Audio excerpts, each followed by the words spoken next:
See, I'm real picky when it comes to stuff like that. I mean, when you know the rules, or when you've been educated on formal dress, things like, it could be little things like a guy buttoning all 3 of his buttons on his 3-button jacket. Okay, yeah. Or even a guy wearing the last button. Yeah, I'm Andre, and this is the Speak Your Life podcast, where we talk about everything as it relates to education, careers, values, mentors, and anything to do with purpose. We do this one impactful conversation at a time, whether it's solo dolo with yours truly or our amazing guests to share stories, industry insights, encouraging words, and calls to action that can help you get closer to your why. Become a part of the Speak Your Life community by subscribing today to the podcast and following us on Twitter, Facebook, and Instagram at Speak Your LYFE, because life without your why is meaningless.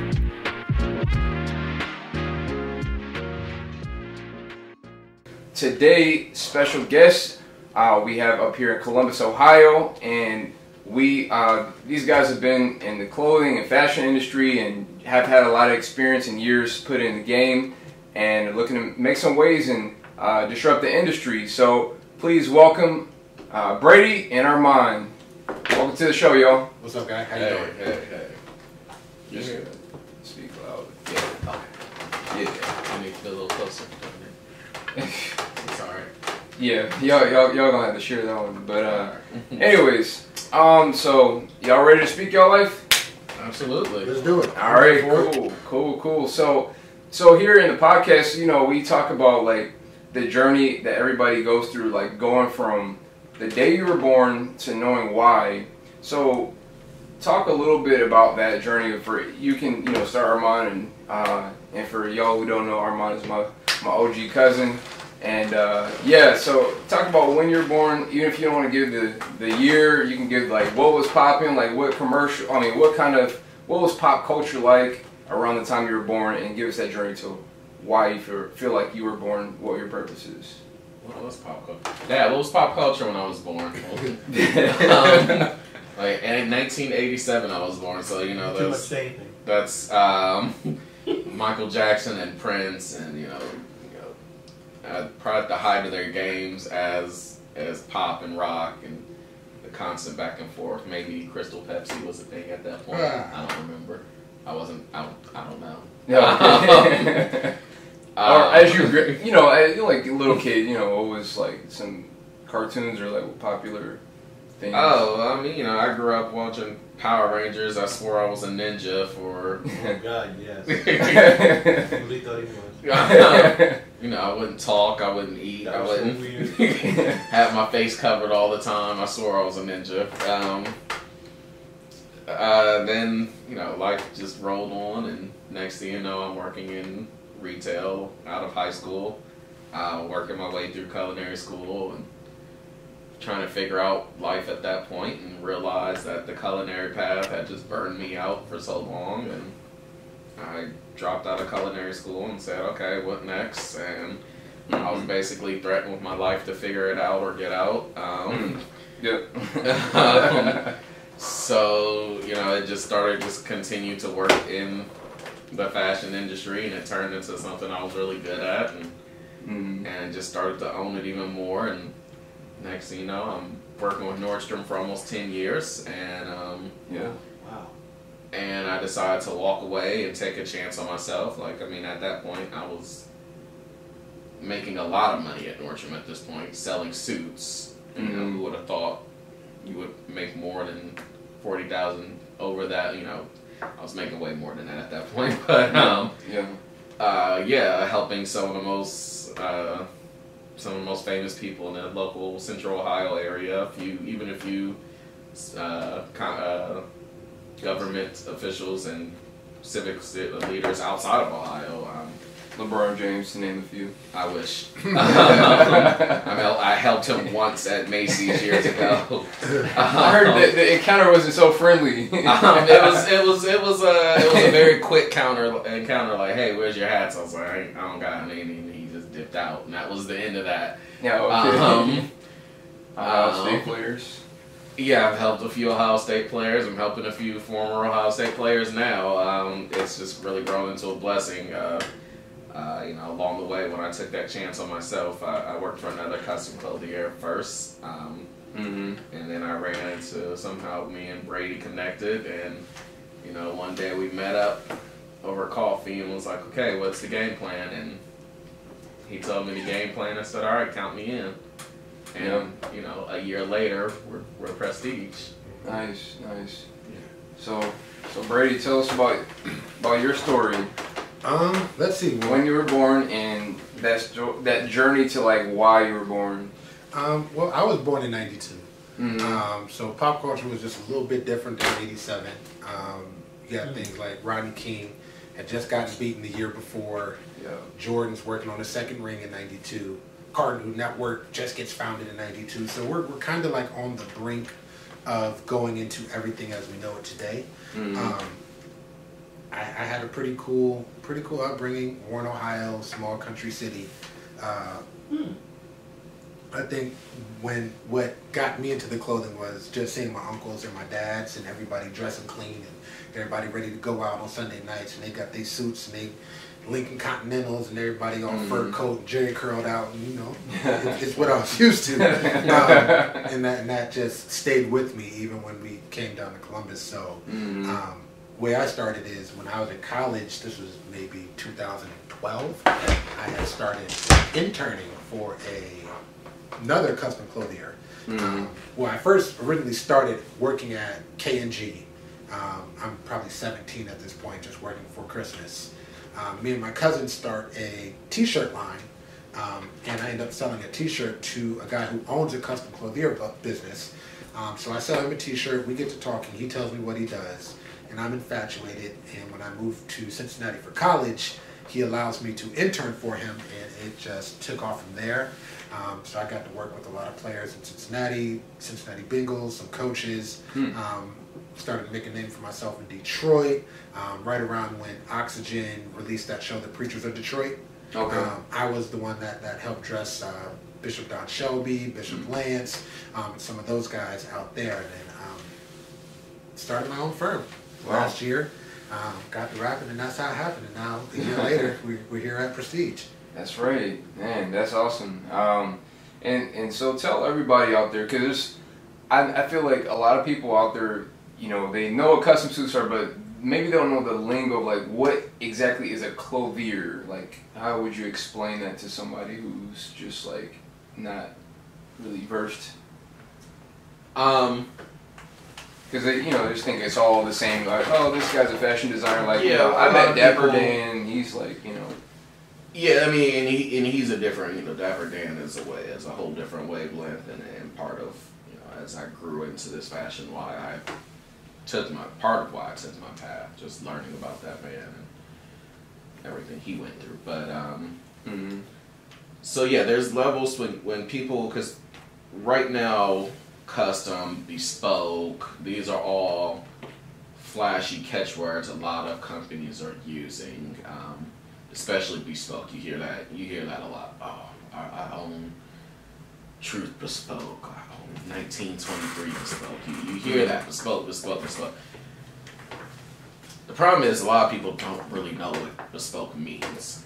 They know this guy, like you go in, you pick a fabric, and a suit's getting made. But there's very much levels to this game. Like so there's your suit that you go to a Nordstrom or a Men's Warehouse and buy off the rack, and then there's then you have what's called made to measure. That's when you're at a Nordstrom or Men's Warehouse and you're going through these fabric books. You're going, man, I really like, I want to make a suit with this fabric. So what they're doing is they're taking a pre-existing model, like they all have their standard model, like Hart Schaffner has the New York, and you take your measurements. You don't even take your measurements. You take the alterations that you would do to a suit off the rack, and you would tell the factory.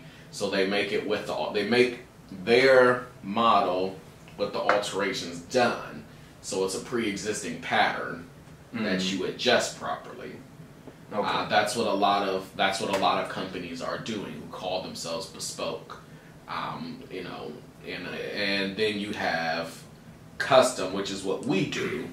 Which is we take your full body measurements and the pattern of the suit is made based off those measurements. And then you have the next level, which is true bespoke, which is laying a pattern on you, cutting the pattern out, then creating the based. It's called basting, which is all the which you start putting together, the canvassing and cutting the pockets, and then you have another fitting. Once the basting has been done, then you take the measurements off of that, then make the new adjustments until your suit is complete. That's where a lot of people, I always tell people, if you only have 1 or 2 fittings, it's not bespoke. And on top of that, if the same guy who didn't measure you isn't the one cutting your fabric, it's not true bespoke. A lot of, again, it's a flashy word a lot of people want to throw out, and I've had to educate a lot of people, which, you know, I guess a lot of people don't like me now for it, but at least I'm going to tell you I'm giving an honest product for what I do. Yeah, people don't like the truth, but so Brady, so tell me about, like, whenever you just get everything started, like, what was going into your head? Walk us through that moment where you're just like, all right, I want to start this company, and I want to, this is how I'm going to distinguish this brand from, like, maybe what else is already out there. Well, I think one of the benefits I had was that I was able to actually intern for a company that did exactly what I was trying to do. Okay. So I was able to see business models. I was able to see how we operated, how we moved, pricing, fabrics. I was able to see the whole operation and take a part of what I liked, what I didn't like, what I saw worked, what I saw didn't work. So when it came time for me to start my own operation, I was comfortable. I was confident. I believed I knew what I was doing. I know I didn't know it all, but I knew enough to know this is how we're going to start. This is what our price point should be. These are the kind of fabrics we're going to use. Let's reach out to X, Y, and Z mill. We're going to use this for manufacturing. We're going to use this for a tailor. Just having the experience in the industry before is what gave me a lot of confidence to just go ahead and launch, because I was comfortable in that environment in the first place. Yeah, wow. And so, like, you said you worked how many years as an intern? Like 3 years. Okay. Okay. Wow. And so did you, like, in college, did you, like, study anything that kind of pertained to that, or you just, like... No, my college story is a funny story. I went to college. I originally went to Urbana University, and then I transferred to the University of Cincinnati. Yeah. And the program I wanted to do was going to be too long, so I pretty much just did the quickest degree, and that was communication. So it really didn't necessarily have anything to do with what I was doing, but it was just a way for me to get that degree. Okay. But all during the meantime, I was still studying on my own, looking at fashion, studying fashion, making friends with people that were in the fashion program at the University of Cincinnati, just still submerging myself in it. I just wasn't officially studying it under the official degree. Wow. Yeah, that's interesting how that works. Like, 'cause I know for myself it was, like, different. I was studying business, but I was informally studying communication. Right. I was reading, like, all these random books, how to talk to people, body language, and then the professor's like, "Are you sure you want to study business?" Like, it's like looking at these books, you're reading this for fun. Like, people are reading this, you know, for a grade. So, like, it's like that's how you know what your passion is, whenever you're doing something out of the fun of it, and then eventually you make money off of it. And so, what would you say, like, are some, like, as you guys have, like, kind of got more into this game of fashion, what would you feel like, or what would you say are some misconceptions in this industry that you kind of, like, learned or dispelled as you've gone through this business? I mean, I think my biggest early misconceptions, especially working in retail a good amount of my life, and people being shocked that I was good at it and being straight. Like, people me to being a straight black male that's good at this. People are like, that's you know, people run with that constantly, that this is either a female's game or a gay male's game. It's like, it's not. It's just whoever has the eye for it. And that's been a very interesting preconceived notion. Either they immediately think I'm gay, or the hair and like, well, yeah, like, you know, because I have a very eclectic taste of everything, whether it be my hair or my clothes, what I ain't nobody stunting out there. You know, just everyone always asks, you know, what's your inspiration? I'm like, I don't know. Ask me tomorrow, because it's it's never the same thing. You know, I've been through every phase under the sun, a grunge phase, the Ed Hardy phase, all of that. But yeah, for that's always been just constantly people. I've had people just say, "Oh, you can't be good. You're a male and you're straight." I'm like, okay, all right, well, I'm the number 2 salesperson in this building, so F off. When they realize that they look great and they've received the greatest experience that they've had working with someone, then they're believers. You know, that's just what I try when I'm working with you, whether it was on the retail front or where we're at now. You know, I always do my best to make sure you get the best experience, because especially in this industry, people have bad experiences in the custom clothing industry. There's a lot of fly-by-night companies. There's a lot of guys who will measure you, take your money, and they're gone. Or they take your money, your suit doesn't come out right, and they say, "Oh well, you got to pay for another one," because you know this isn't a big overhead business. So you know, a lot of people go, "Oh, what's the markup?" Like, you know, the markup comes just to cover the cost more than anything. So with that, you know, when you're paying a deposit, you're legit covering most of the cost of for it to be made. So you know, and I get it a lot of times why these companies, you know, it's not good to do, but I get it at times. Like, I would never say I'm not remaking it or I'm not going to fix it. A lot of companies do that, because then you're having more overhead costs now. We're not overhead now. You have, I've got to remake it, I've got to fix it, you know, and if you're measuring properly, and you know, and it's all, again, unless you're doing that full bespoke where the same person who's measuring it is cutting it, there's going to be some level of human error. But any good company, you know, any good with great service should be there to fix it. And I've seen a lot of companies, like I said, I've had people bring me old suits, like, I just had this made by, you know, Black and Turtle. You know, that I'm not going to say that company's full name, because I've had a few don't want any come from legal issues going on around here. here. They can try to sue me, and I'll tell them what they did wrong without working with them, but they would just lose. Is it worth the trouble? Right, but yeah, though, people bring me suits made from other companies, like, well, can you fix this? I'm like, and I'm looking at it and seeing all the mistakes made. Like, I had on this guy had to be 6'3", and the coat was touching his belly button, and they refused to fix it. I'm like, "Mom, who was doing that?" And he's like, "They told me it was in style." Bro, your belly button? Like, yo, you Shakira out here? Like, so yeah, that's it. Our industry does have a lot, because so many people have done people wrong, and they refuse to fix it, because again, it can be an expensive mistake. Whether a tailor is charging you to completely recut a suit, or you have to go back and remake it yourself. So, but again, if you measure right, you know, you're going to eliminate most of those things to begin with. And it's why you measure twice, cut once. That's why that's a phrase.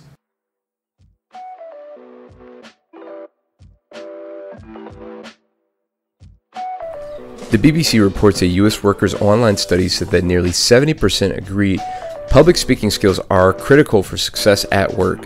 Maybe you are a student looking to become a prime candidate for that internship, or might I say full-time position. Or maybe you have already been in the job market for some time now, and you just want to stand out amongst your coworkers looking to get that raise you feel like you've been passed up for too long now. Go to speakyourlife.com/private-lessons. That's speakyourlyfe.com/private-lessons. Again, that's speakyourlyfe.com/private-lessons. To become a better communicator tomorrow by signing up today.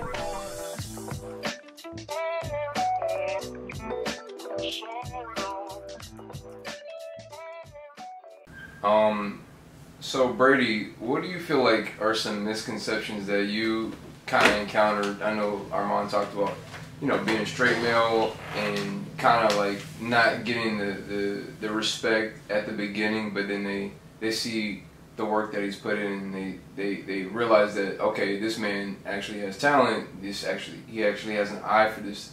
What do you feel like is another misconception in your experience? I think with my experience, it was more than anything just me being so young.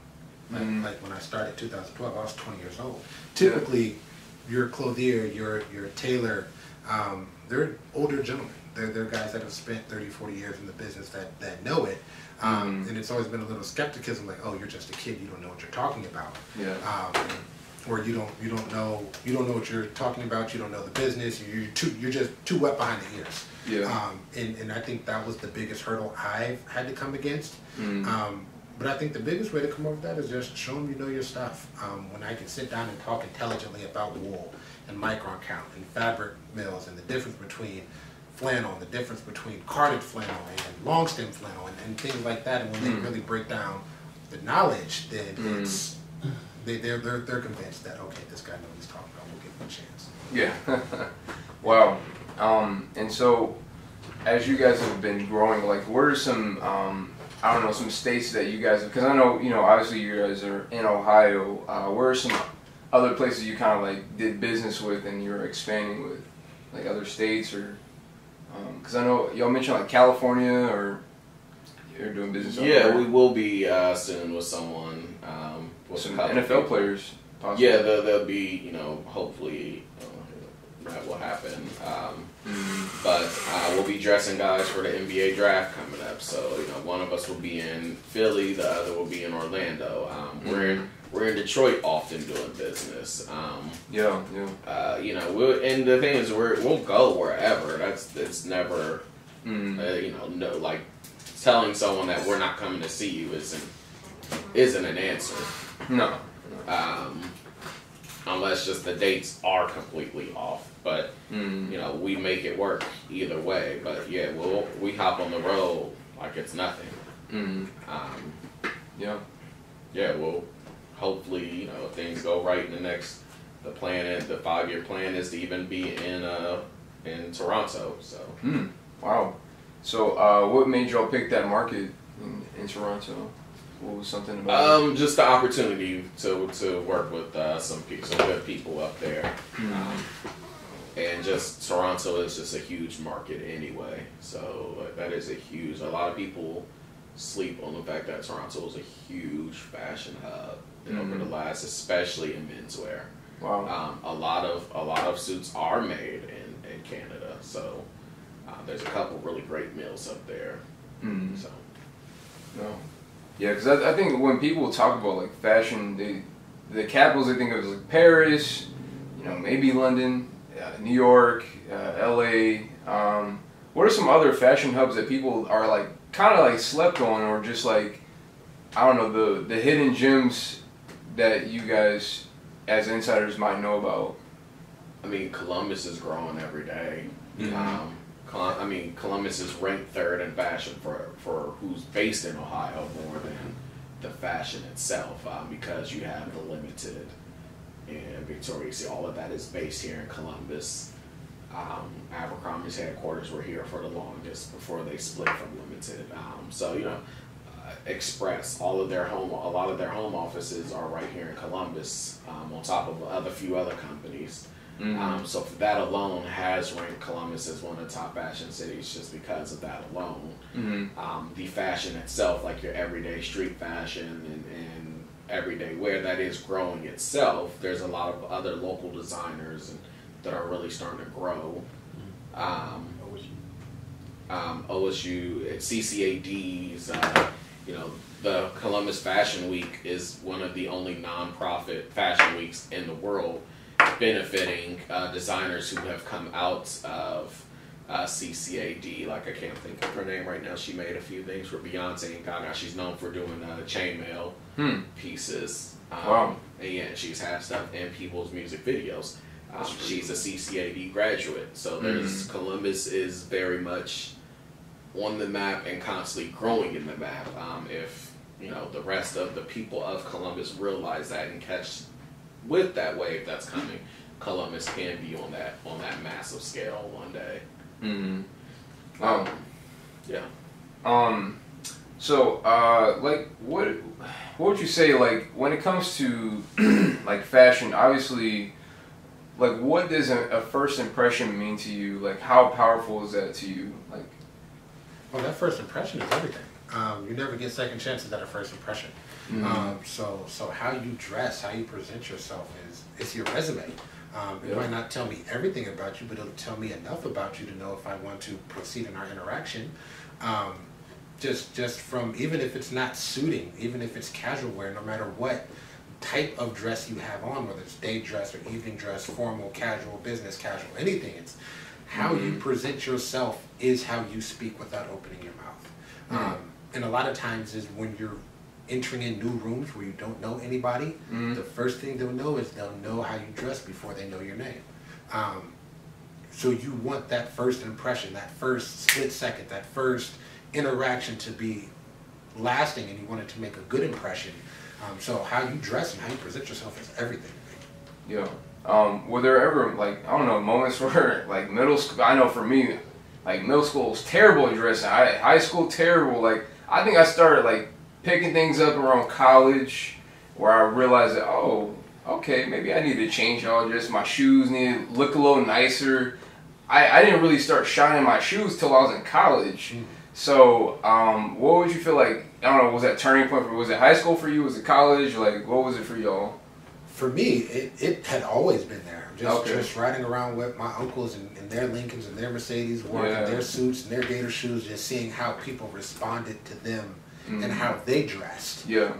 It had always left a lasting impression on me that how you dress matters, and how you present yourself to the world matters. So it wasn't a singular moment. I've just always been raised with that integrated in my fabric, that you need to present yourself as well as possible. Yeah, yeah. What about for you, Armaan? Was it always like that, or? It kind of was, but in a different way, just because my mindset and look has always been different. I kind of laugh, especially in the last few years of men's fashion, when you a lot of guys do the purpose mismatch and pattern mixing and flashing. Like, I've always played with things like that, and you can't wear stripes and paisley, you can't wear it, and I was just like, whatever. And it, just because I've always been a little different when it came to that. Like, even when I was little, I would change clothes 5 times a day just because. I remember some pictures seeing that. Yeah, like, so it's always been something there. I would say, I guess, in my post high school, college years is where it started to polish and turn into something, and even then some days are still a hit and miss, just because I felt like doing something a little different. Sometimes it works and sometimes it doesn't. I mean, that's fashion for you. Yeah. Wow. And I guess, like, what would you guys say? I know there's, I wouldn't call them rules, that there are, like, necessarily rules, because I feel like nowadays in this 2020 era, people will kind of, like, break and make their own rules. Like, it used to be matching, but, some people are, like, purposely not matching. Like, what are some of your personal rules that you have when it comes to fashion that you, like, all right, this is what I like, or this is what I feel like is well put together for me in general? Honestly, the only thing where I can say that I'm anywhere near a purist is suiting. Like, it bugs me when I see someone wearing a dinner jacket or a tuxedo for non-evening. Like, I was at a funeral once and a guy was wearing a dinner jacket, and I was so confused. It's like, why are you wearing a dinner jacket? Like, the dude had on a red paisley dinner jacket, like full on satin lapel and everything. I was like, bro, what are you doing? This is like, that's not where you wear it. Like, those are the very few times where it actually bugs me to see something like that. But other than that, because I'm all about, like, if that's what makes you comfortable, go for it. And like, I don't believe in a lot of rules, but that is one thing it bugs me every time. Like, Yeah. Like, I believe in evening wear for evenings. I believe in day wear for day wear. Even a few years, pajamas, like wearing pajama shirts as a regular shirt was a thing. And I'm kind of lazy, so I was kind of digging that, but at the same time, the one time I tried it, I was like, this is absolutely absurd, and never did it. But other than that, I'm very much if this really makes you comfortable and you feel confident in your choice, go for it. Yeah, I've seen like one of my friends I had to get on a meet. He was wearing like some tuxedo pants at this conference we went to. I was like, bro, what are you doing, man? You can't wear it. Look, you can wear anything you want to, but I'm just like, that. You just don't do that. That's just like I feel like it just feels weird to see that. Just like, the dinner jacket at a funeral, or what is something that, I don't know, that bugs you whenever you're, I don't know, out and about, or you just... Ooh, where do I start? See, I'm real picky when it comes to stuff that when you know the rules, or when you've been educated on formal dress, things like, it could be little things like a guy buttoning all 3 of his buttons on his 3-button jacket. Okay, yeah. Or even a guy the last button. Anyways, in this podcast we talk about, like, if life is like a house and you have your foundation, like your principles and your morals or whatever like that, what do you feel like is one thing your house stands on? Like, what is, what is one pillar your house stands on, your life stands on? We stand on integrity, bro. We do what we say, and we say what we're going to do. Yeah. There's a reason why this isn't Prestige Bespoke. Because we're not bespoke, and we're never going to sell it as such. We tell you what you're getting. We're not going to upcharge you domestic fabric for Zanga and tell you that it's Zanga when it's not. We're going to tell you what you're getting, and we're going to stand on it. That's one of the biggest things. People will work with you if you're just honest with them. Yeah. We're not going to make unrealistic expectations. No, we're never going to tell you we can get a suit done in 7 days, because we can't. We're not going to tell you we can get a suit done in 10 days, because we can't. We can, but we're not going to promise that, because we want to stand on what we say. Yeah. And I think that has been a lot of our, part of our success is that we do what we say we're going to do. If we quote you a price, we're going to give you that price. If we say we're going to do this fabric, we're going to do this fabric. And people respect us for it at the end of the day. Yeah. What do you feel like is one thing that your house stands on?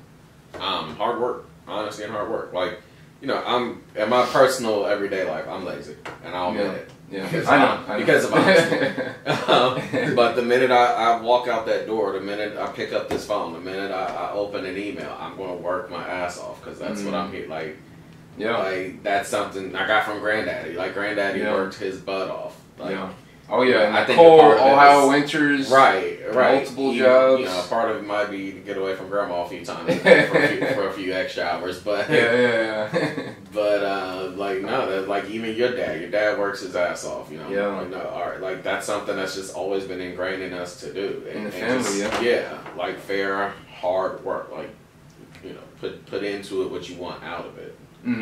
Yeah, I agree, and so this is going to transition us into the last segment of the podcast, where we just have question of the day. And question of the day today will be, if you could dress any celebrity, who would it be and why? For you, Armaan, who would it be? The Rock is like one of my idols, so I guess I would say The Rock, or Eddie George, or Ric Flair. Those are like my idols. I always tell people, like, and someone asks that in a different, someone asks that in a different, because that is, that is always a question people, and I say this with the most honest of heart. I don't care who you are. If you're my client, you are my client. The fact that I'm dressing a celebrity is a plus, but at the end of the day, the most important person in mind is the person standing in front of me. Yeah. So, as much as I would love to say I dress, and because I have dressed some, I've dressed the mayor of Columbus. I've dressed some of the most high-profile car lot owners in Columbus. Like, Columbus, is built on about 4 different families of car owners, and I can say I've dressed for 3 of them. You know, like I said, athletes. Yeah. You work, especially working in high profile retail like Nordstrom. You run into everyone. Yeah, yeah. Like I've met so many people, you know, and it's been awesome. Like I've met Jadakiss randomly one night, and you know, hey dog, let me get some jeans, you know, and it was dope. But you know, at the same time, I wasn't giving him 100% of my attention because I already have someone in front of me. Yeah. So you're just another person at the end of the day. Yeah, and then like the most important customer is a customer who's in front of you, and I stand by that. Yeah. Brady, what about you? Celebrities? Ooh. Yeah, like somebody that you're like, this is somebody I would like, you know, like to do business with. I think I have like a top 5 bucket list clients that I would like to get. Okay, who's your top 5? I think it would be Barack Obama. Of course, yeah. That's a good one. I would do Denzel. Mm-hmm. I would do Dave Chappelle. Yeah. Because he's just Dave Chappelle. Comedic genius to me. Yeah. I would also do Ray Lewis if I could. Because he was always my idol playing football. Plus, I just like the way he dressed. Like, once he retired. Purple suits. Yeah. Even when he played, like, his dress was just spectacular. So I would do... Who do I have so far? You said Barack Obama, Denzel, Dave Chappelle. Dave Chappelle. Lewis. And then number 5, I think I'll round it off as... that's a good question. Let me think. I'll probably do another person I find funny, Eddie Murphy. Eddie Murphy. If I could dress Eddie Murphy for something, I think. I feel like it's a lot of leather. yeah. Eddie Murphy would be dope if I could dress him. Yeah. That'd be hard. Nice. Yeah.